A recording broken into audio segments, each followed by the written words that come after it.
Well, look who's back on the channel. I know it's been a while.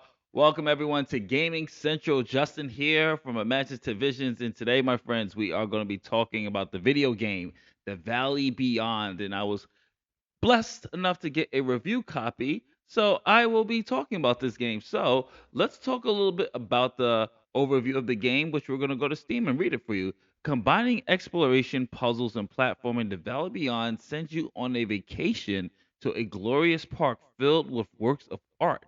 But something is wrong, and soon realize there's no way out. To escape, you have to uncover all of the park's secrets. Now, this game is, in the era of the open world and just icons and quests and things of that nature.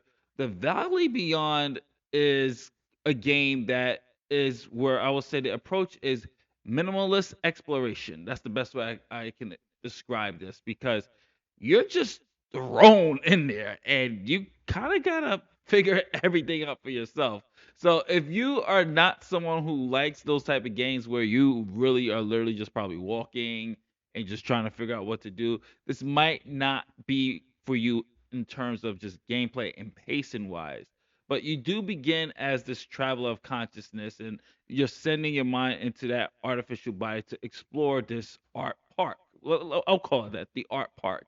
And the world is at first, you get gentle slopes, you get these monumental sculptures, and it feels both scarce and alien. But the longer you stay, the more you realize that the silence hides something very unsettling. And power lines hum without purpose. There's strange mechanisms blinking beneath the soil.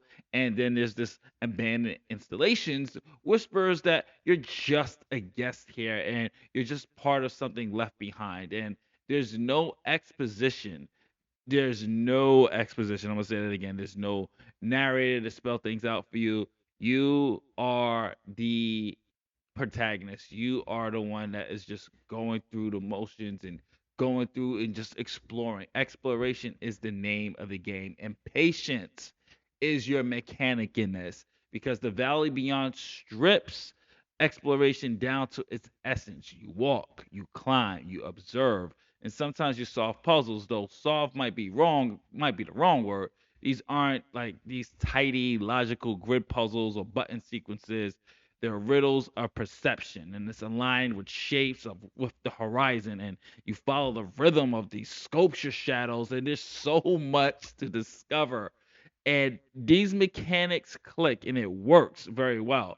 But like I said before, if you're not into games like this where you are just thrown in there with no direction, this can frustrate you because there's no map, there's no compass, there's no objective markers.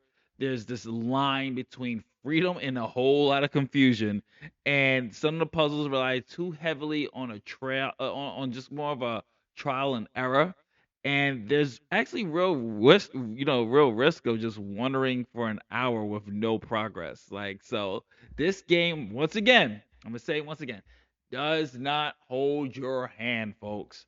So if you're looking for those yellow markers or just a direction, this ain't gonna be for you.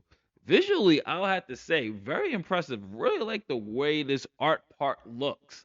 And it's not because of just the detail, it's because it's restraint. The landscapes feel handcrafted yet organic, and it's filled with this little stark contrast of sun bleached cliffs and just these pools of black water, and then it's not to mention just the way the mountains are, just the scenery itself. It's a beautiful looking park, and the sound design follows the same philosophy. It's very minimum and almost kind of eerie. You get the wind, you get some chimes, you get they take place over a traditional score. You might get a little bit of a music cue here and there, but for the most part, it's just you and the environment. And honestly, I felt that made it more immersive for me. So, replay value. Where is the replay value in this? The game will take you about 6 to 10 hours for your first journey, depending how deeply you go. There are secrets hiding in plain sight, which I learned on my second playthrough. There's patterns that only make sense upon multiple visits. And yeah, I will say this. what I would say is going to divide the players is its solitude, believe it or not. The fact that it is so peaceful, the fact that it is so quiet, some people might not take to this. This is a game, once again, that is about patience. You gotta be patient in order to enjoy this game. Gotta have some patience. But for the most part, I will have to say I had a fun time with it. So let us go to our level up power up bar. And as always, folks, you know how we do here on Imagine Divisions when it comes to our video game rating system. So we have, of course, you have maxed up power level, maxed up power up, level up, checkpoint reach, low health, and game over. I'm going to give the Valley Beyond a level up. I really did enjoy this game. I thought it was impressive enough. It's engaging, it's fun, it's rewarding, and it's one of those games that's very, tranquil, to put it that way. It's a game that you gotta really just explore. And the more you explore, the more you will have fun. So this is Justin from MagicDivisions.com. What did you think about the game? Comment below, let me know. If you like what we do here, hopefully you earned your subscription. So please hit the like button, subscribe button, and notification bell, my friends. I'll catch you on the next one, and you can read the full written review at MagicDivisions.com. Later days.